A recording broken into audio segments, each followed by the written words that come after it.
मेरे dear students, आप सब यहाँ ध्यान देंगे बोर्ड पर ध्यान देंगे। आज का जो टॉपिक है उस टॉपिक का नाम है जटिल अस्थायी उत्तक। जटिल अस्थायी उत्तक क्या है, यानी इंग्लिश में इसको कहते हैं कॉम्प्लेक्स परमानेंट टिश्यू। परमानेंट का मतलब क्या होता है, अस्थायी का मतलब हुआ जो अपने जगह से हिले नहीं ना, उसका मतलब क्या हुआ अस्थायी, परमानेंट। तो परमानेंट कहने का मतलब समझ गए आप लोग, ठीक है। तो आगे हम बढ़ेंगे कि परमानेंट और जटिल अस्थायी उत्तक है क्या, इसके बारे में जानेंगे। तो इसके बारे में जानने के लिए आपको बता दे कि ये जो उत्तक होता है वह जीवित और मृत। जीवित का मतलब क्या होता है, जिंदा। जीवित का मतलब क्या होता है, जिंदा। और मृत का मतलब क्या होता है, ए छोटू रे ठीक से बैठो ना यार, मरण है यही लिखा है, उत्तक है का।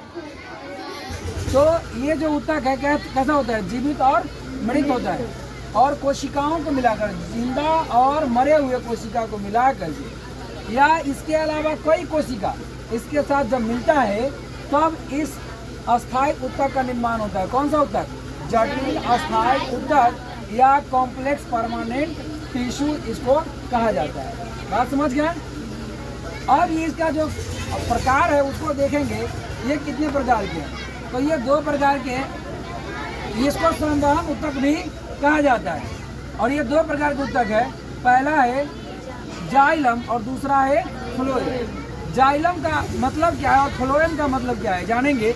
ये जाइलम क्या होता है, जाइलम जो होता है वह पौधे में विभिन्न भागों में क्या करता है, जल का वहन करता है। क्या करता है, जल का वहन का मतलब हुआ जल का एक जगह से दूसरे जगह भेजना, ठीक है।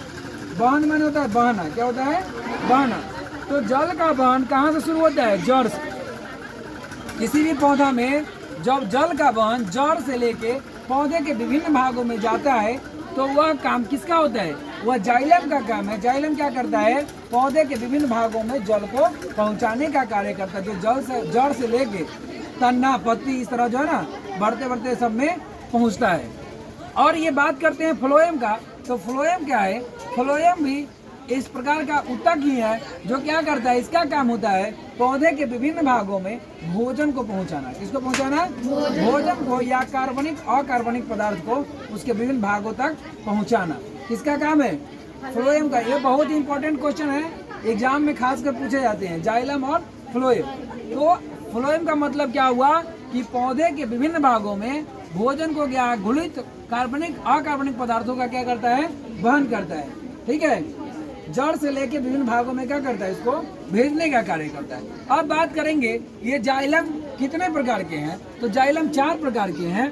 पहला है ट्रेकिडस, क्या है, ट्रेकिडस। दूसरा है जाइलम नलिकाएं, और तीसरा है जाइलम तंतु, और चौथा क्या है, जाइलम मृदुत्तक। ये 4 प्रकार के जाइलम है। और फ्लोएम जो है वो फ्लोएम कितने प्रकार के हैं, तो फ्लोएम को तो देखा जाए फ्लोएम भी 4 प्रकार के हैं। फ्लोएम में चालनी नलिका होती है, उसका शाखी कोशिका होती है, फ्लोएम मृदुत्तक होता है, फ्लोएम तंतु होता है। तो ये 4 प्रकार के आपका जाइलम हो गया और 4 प्रकार क्या हुआ, फ्लोएम हो गया। तो ये सब का कार्य जो है ना अलग अलग है। ट्रेकिडस का काम अलग है, जाइलम का नलिका अलग है, सबका काम जो है ना अलग अलग है। इन कामों का चर्चा हम अगले वीडियो में करेंगे। तब तक के लिए धन्यवाद।